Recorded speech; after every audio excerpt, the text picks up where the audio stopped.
प्रणाम दोस्तों। तो मैं आ गई हूँ आज एक नया टॉपिक लेकर, जो कि है अनुभूति बोधक शब्दावली। यानी कि जो चीज़ हमें जो है महसूस होती है या जिससे हमारी भावनाएं जुड़ी होती हैं, तो उस शब्दावली को जो है कुमाऊनी में क्या कहते हैं और गढ़वाली में क्या कहते हैं, उसे हम इस वीडियो में देखने वाले हैं। मैंने इससे पहले जो है गंधबोधक शब्दावली कराई है, जो कि मैंने पार्ट 1 और पार्ट 2 में कराई हुई है। और कुमाऊनी गढ़वाली रिश्ते नाते और भी मैंने जो है इन वीडियोस में कराया हुआ है। आप अगर आप चाहें तो आप चैनल में विज़िट करके उन वीडियोस को देख सकते हैं। तो चलो शुरू करते हैं। तो सबसे पहले है अजीब सी बेचैनी।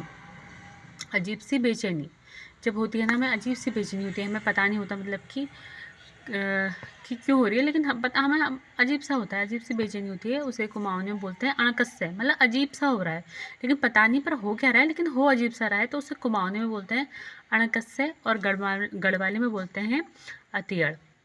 नेक्स्ट है हमारा मन में उत्पन्न भय। जब हमें कभी भी ना, जैसे कभी हम मानो हमारा रिजल्ट आने वाला हो, या हम कहीं ऐसी जगह पे हो जहाँ हमें डर लग रहा हो, या अंधेरे में डर लग रहा होगा, ऐसा भी हो सकता है। तो कुछ भी, किसी भी प्रकार का जो भय है, तो उसको जो बोलते हैं कुमाऊनी में धक-धकाहट, कि मुझे धक-धकाहट हो रहा है, मतलब कि मुझे बहुत डर लग रही है कि क्या हो रहा है, मतलब क्या क्या होगा ऐसा। तो कुमाऊनी में उसे बोलते हैं धक-धकाहट। और गढ़वाली में बोलते हैं धक-धियाट। इसमें साउंड तो थोड़ा सेम ही है, बस वर्णों का ही इसमें अंतर देखने को मिल रहा है हमें। नेक्स्ट है हमारा पानी की प्यास लगना। जब पानी की प्यास लगती है ना, तो उसे कुमाऊनी में बोलते हैं तीस।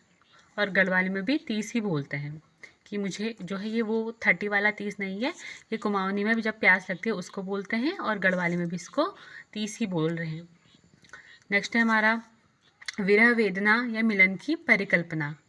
यानी कि अगर हमें किसी से हम मिलना चाहते हैं ना, तो उसे जो है कुमाऊनी में बोलते हैं रणमणाट, और गढ़वाल में बोलते हैं रणमणि। ठीक है। नेक्स्ट है हमारा सिसक सिसक कर रोना। तो सिसक सिसक कर रोना को कुमाऊनी में बोलते हैं सकसकाट, और गढ़वाल में बोलते हैं सकसियाट। नेक्स्ट है हमारा किसी प्रियजन की याद, मतलब किसी की भी याद, चाहे मम्मी पापा दोस्त, किसी की भी अगर हमें जब याद आती है, तो उसे कुमाऊनी में बोलते हैं नराई या न्योल या निश्वास। ये निश्वास वाला जो होता है, ये हमारे वहाँ बहुत ज़्यादा ये वाला जो शब्द है कुमाऊनी का, ये ज़्यादा यूज़ होता है। और गढ़वाली में बोलते हैं याद को खुद। तो जब भी हमें किसी की याद आती है ना, तो उसे कुमाऊनी में बोल रहे हैं हम लोग नराई या न्योल या निश्वास, और गढ़वाली में बोलते हैं खुद। नेक्स्ट है हमारा शरीर पर रेंगने से होने वाली अनुभूति। यानी कि अगर हमारे शरीर पर जो है कोई भी ऐसी मतलब ऐसा जीव है, वो जो है अगर मानो छिपकली है, छिपकली जो है हमारे हाथ में बैठ गई है, तो हमें कुछ ना कुछ तो हमें भी महसूस होगा ना, हमें फील होगा। तो उसे बोलते हैं कुमाऊनी में सरबराहट और सुरसुराहट। सरबराहट और सुरसुराहट, और गढ़वाली में बोलते हैं सबलाट। नेक्स्ट है बिच्छू घास लगने पर होने वाली चरमराहट। बिच्छू घास यानी कि कंडाली बोल रहे हैं या सिसुण बोल रहे हैं, हमारे वहाँ तो इसको सिसुण बोलते हैं। कंडाली को हम ना, ये जो बिच्छू है या कंडाली जो भी है, इसको जो है हमारे कुमाऊनी में हम लोग तो इसको सिसुण बोलते हैं। तो इसको जब वैसे तो कोई इसको लगाना चाहेगा नहीं ना, लेकिन अगर कभी लग गया गलती से, तो सब जब वो लग जाता है तो उसको जब वो लग जाता है तो उसे बोलते हैं हमारे यहाँ झमझमाहट, झमझमाट और झरमराट। और गढ़वाली में बोलते हैं झमझियाट। नेक्स्ट है दूसरे के कष्ट से होने वाली वेदना।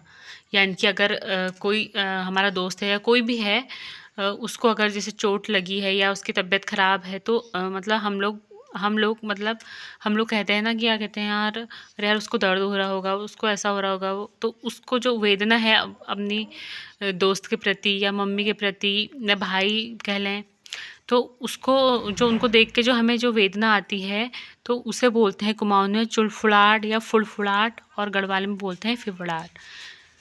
लास्ट है हमारा भोजन से होने वाली संतुष्टि, यानी कि भोजन से होने वाली संतुष्टि से मतलब यहाँ पे है कि मतलब जब हमारा पेट भर जाता है ना, जब हम खाना खाते हैं और हमारा पेट भर जाएगा तो उसे कुमाऊनी में बोलते हैं अघे या अघई, यानी कि जो है मेरा पेट भर गया है, अघे या अघई। और गढ़वाली में बोलते हैं छपछपी। तो ये थे कुछ गढ़वाली कुमाऊनी शब्दावली जो कि एग्ज़ाम के पॉइंट ऑफ व्यू से इम्पोर्टेंट है। तो अगर आपको ये वीडियो अच्छी लगी तो आप लोग प्लीज़ कमेंट करना और लाइक करना और चैनल सब्सक्राइब करना। और अगर आपको लगता है कि कुछ सुधार की ज़रूरत है तो आप लोग प्लीज़ कमेंट करना, मैं नेक्स्ट वीडियो में उसको बेहतर करने की कोशिश करूँगी। तो मिलते हैं नेक्स्ट वीडियो में नेक्स्ट टॉपिक के साथ, तब तक के लिए बाय।